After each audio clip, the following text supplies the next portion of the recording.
Good morning, everyone. If you wouldn't mind grabbing a seat so we can kick this off. Chaser. No, you're not sitting down. Give a few seconds for everybody to have a seat.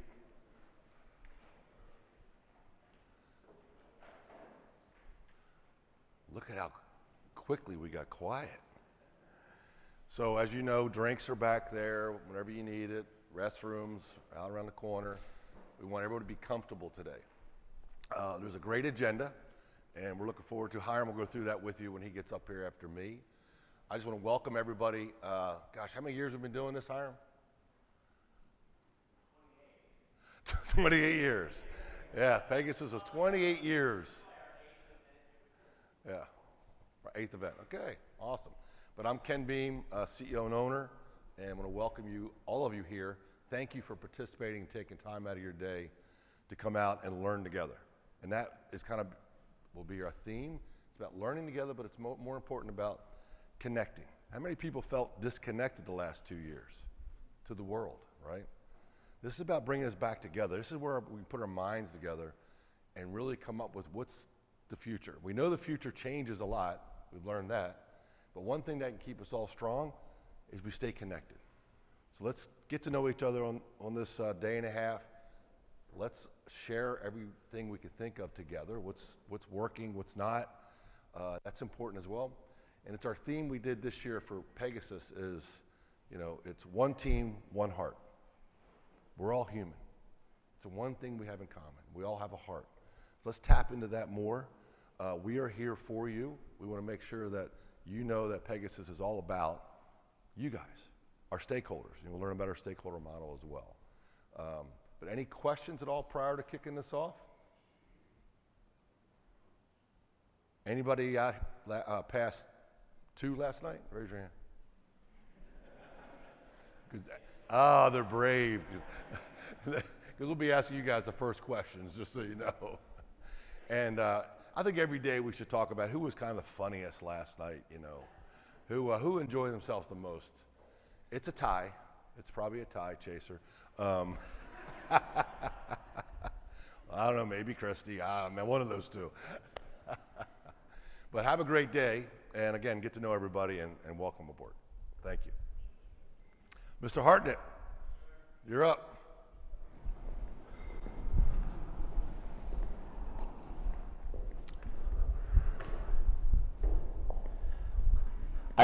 Oh gosh, can y'all hear me?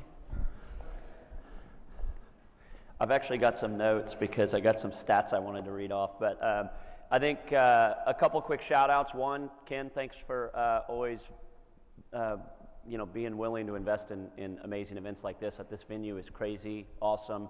We've had nothing but great compliments. Kudos to Sarah and her entire team for putting this together.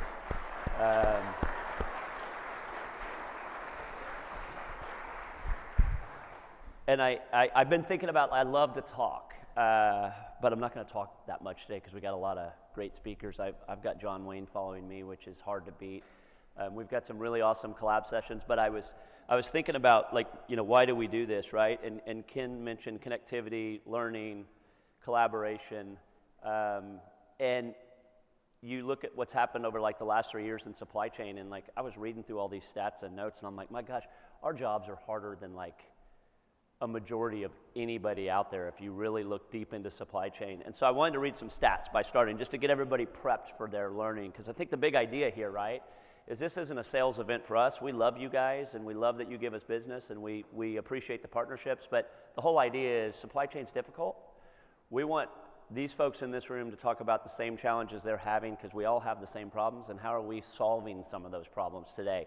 But some stats that kind of tied into and led into the topics of the event, right? And this is crazy. These are some stats from Logistics Magazine, August of this year, right? So these are fresh off the press.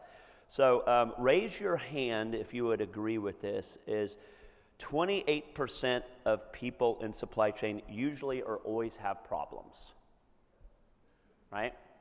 65% sometimes have problems, right? So when you see those stats, I tell the salespeople, this is my joke, is that is a target-rich environment in sales. We got a lot of people with a lot of problems. If you can't get in the door and have a conversation with somebody, you're not a good salesperson. Last 2 years, 83% of people in supply chain have had to rethink their supply chain strategy, right? That's a nuts, like just to think of what everybody's gone through the last 2 years, 83% of people have had to try and figure out different ways to do it, right? 59% have decided to move closer, nearshoring, stuff like that. And I read stats like every day, so I took a picture of this one on my phone yesterday, right? So if you hear nearshoring, and we've heard that for a long, long time, and really not a lot of people believed that it was happening, but I just read, this is kind of funny for you West Coast California people. Wall Street had something going to California. If you're from Texas, all you hear is about California coming here. That's like the running joke. Our whole neighborhoods are filled with West Coast folks. But Apple has 180 suppliers, 48 had sites, 48 moved manufacturing sites into California last year, right? So you see these massive influxes of real nearshoring, real manufacturing coming back to the States. And so when you talk about these stats and these topics, these are the topics that we'll kind of cover today. It always sounds easy, it's not. 91% of firms are struggling to fill labor positions. So anybody have a problem hiring people, right? Not only that, if you look at supply chain today, I've been in the industry like 30 years.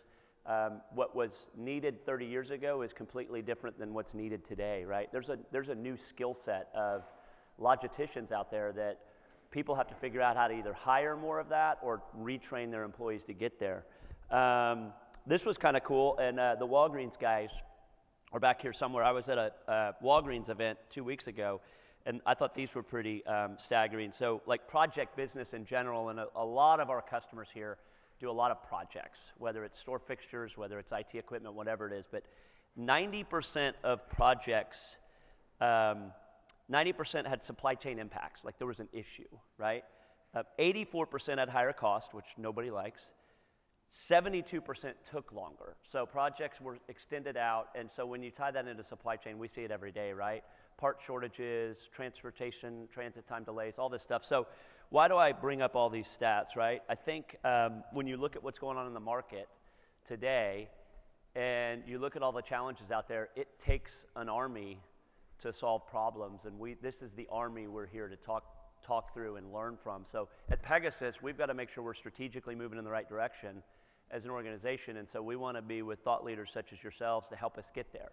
A couple other crazy things, like just when you read this, I was telling somebody the other day, I was like, man, I thought like logistics was boring until you start looking at all the challenges, right? We've got a war, we've got China misbehaving, we've got an economy that's on the verge of potentially going into a recession.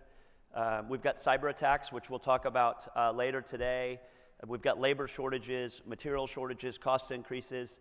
Like, I could tell you right now, for me as an executive, and for probably all of you that have to do budgets, who wants to budget right now going into next year? How the heck do you know what your transportation budget is going to be next year? Ken does. His budget math is, hey, let's just do more. But he raised his hand. But literally, like as the execs on our team, we stress out this time of year normally just to create our budget for next year. Now you're going, rates are all over the place. Just yesterday, I mean, you look at what's going on. OPEC in Russia is cutting oil production 2 million barrels a day. So gas prices are going back up. It's like there's never something that's not going to impact all of us, and somehow we have to budget and forecast through that. So again, this group can talk through some of those things. What are you doing to try and offset that? How are you explaining to your boss that your spend's going to go down next year in a rate rising environment? Sustainability is huge. We were at Microsoft a few months back. Connor and Perry are here. That's another big challenge in logistics because it's typically not been something that's been on the forefront. Now it is, and so we're going to have some conversations about that today as well. It's like when you're evaluating partners, how does that come into play? Because what we want to do is we want to grow up as an organization too and learn and figure out how we can be more environmentally cautious when we're going to market.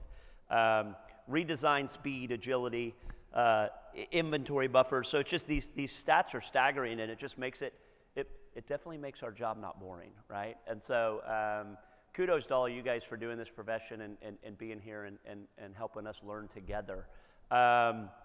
I want to do a couple of quick introductions to some folks. most of y'all met last night. I think we've got 3 or 4 folks that just got here this morning. So again, to Ken's point, connect, sit down and meet some folks. We've got some collab session today that'll allow you to have that interaction. And just remember, specific to the collaborations, pick the one you want to go to, and we will get the notes out to everybody when it's all said and done. But if you look at Pegasus today, and this is my only little sales pitch I'm going to give for this whole time, and just to kind of give you a level set of where we are, right? A lot has happened over the last 3 years. We haven't seen a lot of you guys face to face. A lot of you support us and give us a ton of business, but we've evolved as a company dramatically, right? So Chad, where's Chad at? Chad Heller, big guy, stand up. He's 6'9", so you can't miss him. This is actually Chad's 3rd year, I think, like this week, right? Chad came from a big international forwarder and was in charge of basically developing our international product, right? And so we historically were a domestic white glove forwarder that provided amazing services with some unique niche markets like Costa Rica. We have a lot of Costa Rica folks here, but being competitive each and every day was a challenge for us. And so Ken wanted to say, hey, we gotta go grow globally. Why? Customers are asking us to do it. We want to provide that same level of service that some of the big guys don't necessarily provide. So Chad has been here 3 years. We've doubled our business globally. So you fast forward, 3 years ago we were a $190 million company. You fast forward today, we're a $500 million company, right? You see a lot of the nearshoring stuff going on that we're talking about. Arturo, where are you? Arturo's right here. Carlos runs Latin America. Arturo runs Mexico. So we're investing in areas where we see a lot of growth, and where we have been supporting customers for years, but we gotta ramp it up. So the only reason I'm giving these folks shout outs is if you want to know more, you want to have conversations, they're not going to come up and sell to you, but those are the guys you need to talk to. So Carlos, Chad, Arturo, we've recently invested heavily from a warehouse strategy perspective too. So some of you guys are very familiar with that because we've been doing it for many, many years, or you're about to do it. Microsoft, for example, what we're learning is we were at Microsoft, 2 months ago, and they didn't know we did warehousing, right? Until we had a QBR with them. And so if you look at what's going on with us, I think we have 16 single client facilities scattered throughout the US and Mexico right now. We've got 4 multi-tenant. We are on our 3rd El Paso upgrade right now. So that goes live, October 1st, Brian Chaser, is that right? 170,000 square foot facility. I think we're going to keep our other facility because we filled it up before the lease was even signed. Carlos in Miami that runs our Latin America gateway, we're on our 4th facility there. We just continue to grow. So we're going to continue to expand, and I think what's important is I have a boss that's like super aggressive, and you can, if a recession comes, his response is invest and be on the offensive. And so what you're always going to see from Pegasus is we're going to invest where it makes sense, and we're going to run hard at the market. And so, again, when you see Mexico, you see warehousing, and you see some of those challenges in the market, we're investing in the right people and bandwidth to grow and continue to excel. So I think that's really all I got there. One other intro, Mark Hernandez in the back. Mark runs our marketing company, 22 Brands, that supports us. A lot of the branding that you saw last night outside is kind of is really the product of Mark. And what I would highly recommend too, if you have any time to talk to Mark, have a 5-minute conversation with him. What we did this past year was really a brand refresh, right? When you've doubled your international footprint, when you've doubled your business, our employee headcount doubled. There's a lot of things that change, and we wanted to make sure, are we branded this as we should be? And what was awesome is some of you in this room were interviewed. Mark interviewed, I think, 25 clients, something like that. We had a college, we had a university capstone that kind of tested the market, and then we did, with this leadership in this room and a variety of others, really sat down with Mark's team and kind of, who is Pegasus and where are we going in the future? And I think what's awesome is we're 28 years old, like 2 weeks ago, right? That's why I said 28 years earlier. And we really haven't changed, right? Our spirit as an organization is innovative, entrepreneurial, servant leadership, right? And that's never changed from day one when Ken started the company. So I think it's a pretty good testament that we're growing with purpose, which is what matters, and we're going to continue to do so. And my last stat, which I thought was pretty powerful, is we're a great place to work. So we're going to talk a little bit about things we do to be a great organization, but that's just one of the little metrics that we measure to make sure our culture is cool. And if you guys see us online, we look pretty cool, right? But we live and breathe and really do what we say we're going to do. And what's cool is when you see the Great Place to Work stats this past year, we had 10% increase in participation across the company, and our scores actually went up. And that's pretty powerful when you've gone from 200 to 420 employees in less than 2 years, right? So we continue to bring in the right people that care and give you guys the support you need, right? Because you're not going to get good service if you don't have people behind the scenes that really care about the bigger picture. Am I driving? I don't know if I'm driving. Okay. Obsessed with your success. So that's again one of the brand promises we have out there. So you're going to see more of that throughout the day and as we go. But again, kudos to Mark and his team for putting that stuff together. I'm going to blow through this. Okay. One thing that I do like to talk about, which Ken brought up, is stakeholder mindset. So again, at Pegasus, we want to grow. We want to grow for a reason, right? We don't want to grow just to go get rich and make a bunch of money. We want to grow with purpose. And so one thing we want to do and take to market all the time with all stakeholders is we want to deliver opportunity for everybody, right? So me, as the guy that leads sales, I take it pretty personal because we really can't deliver opportunity without growth. So if we're not growing, I can't offer some of the rock stars that we just hired, say younger or new to the company, promotions if we aren't growing and making things happen. So I think the mindset that we want to have, and obviously from a stakeholder perspective here, we've got our clients and we've got some amazing speakers that are external stakeholders, but ultimately everything we do should be tied to deliver opportunity. And the whole idea there is we're not going to sacrifice a partnership or a client over a deal, right? We're not going to sacrifice, not giving to the community because we've got other things going on. So it's a tough balance. We deal with it every day, every Monday in our exec meetings. It's like, how do we maintain a stakeholder mindset? We make decisions that aren't always right.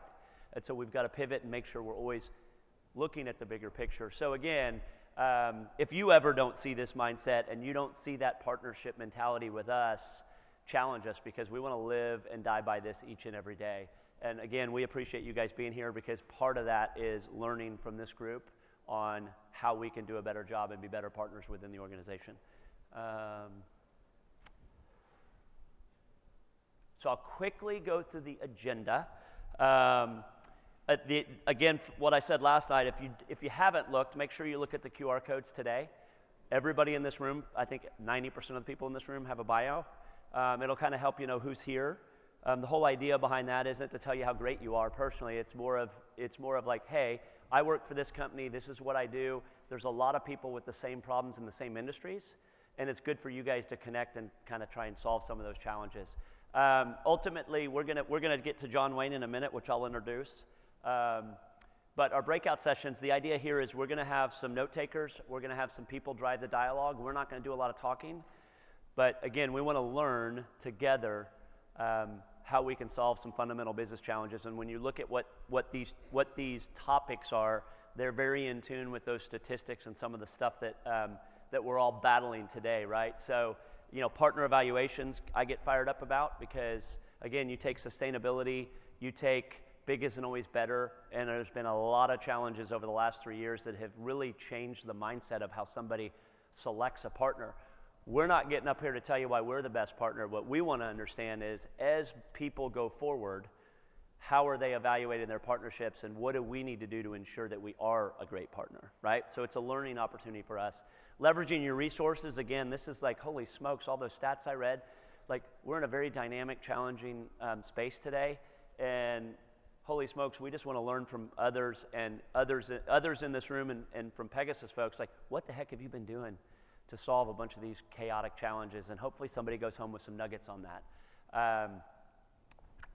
We're going to eat some lunch. If you didn't get your sunglasses, they're upstairs. They'll be here at lunch, so just make sure you do it before you get out of here.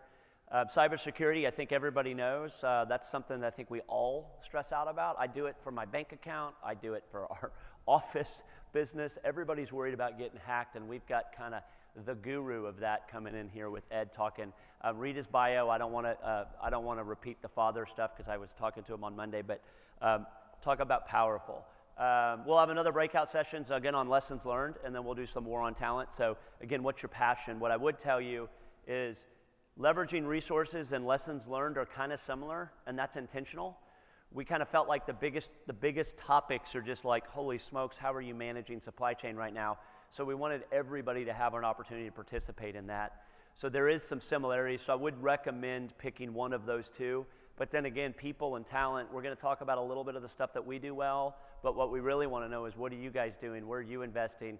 How are you getting the best out of your employees? Because I think there's a lot of topics. Connor and I talked about it last night. I mean, this environment is challenging. We'll get to Dan Gardner. And so if you guys haven't met Dan, he came in last night. Dan's a stakeholder friend of ours with how many years experience at this point, Dan? A lot. But great thought leader. He's done some webinars for us. He's going to give us some supply chain predictions, talk a little bit about nearshoring China plus one.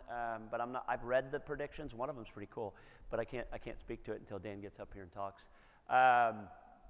What else? So we'll do some closing takeaways. We'll have some drinks. We'll go ride some bulls and do some Billy Bobs tonight. So you got to be ready for that. If you got cowboy boots, bring them. And we're excited to have everybody here.